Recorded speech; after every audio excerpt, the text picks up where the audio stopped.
用咗啲乜嘢就會生返啲頭髮出嚟㗎啦，10次療程就可以做到㗎啦。而我查老師就會好真誠咁樣同你講，梗係平時都聽人講60後有機會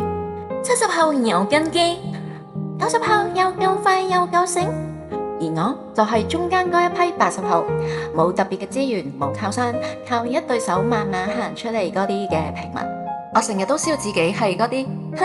2點一線生活嘅牛馬，一樣要返工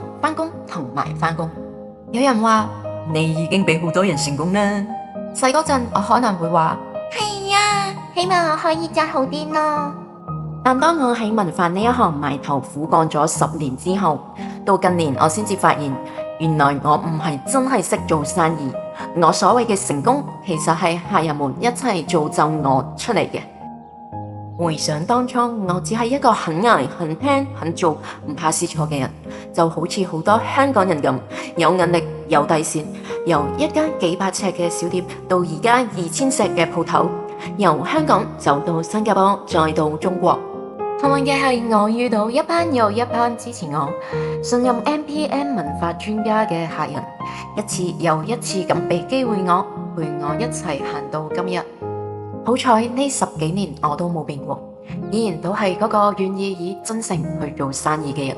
唔黑 sell，唔會屈你錢，亦都唔會俾氣你受，亦都唔會好似其他美容院咁，俾錢之前咩都得，俾錢之後就咩都唔得。我只係想做一個實實在在用文化去幫人解決脫髮問題嘅人，就係咁簡單咁純粹，唔會比較希望你，亦都唔會同你講用咗啲乜嘢就會生返啲頭髮出嚟㗎啦，10次療程就可以做到㗎啦。而我查老師就會好真誠咁樣同你講，梗係做唔撚啦，做到嘅話，啲植髮醫生做啲咩啊？藥廠都發撚咗咯，真係用個腦啦。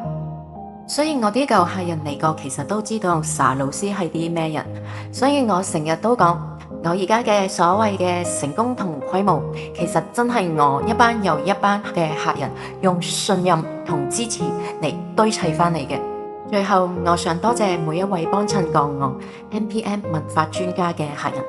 其實我真係唔識做生意，我淨係識做文化嘅文化師查老師。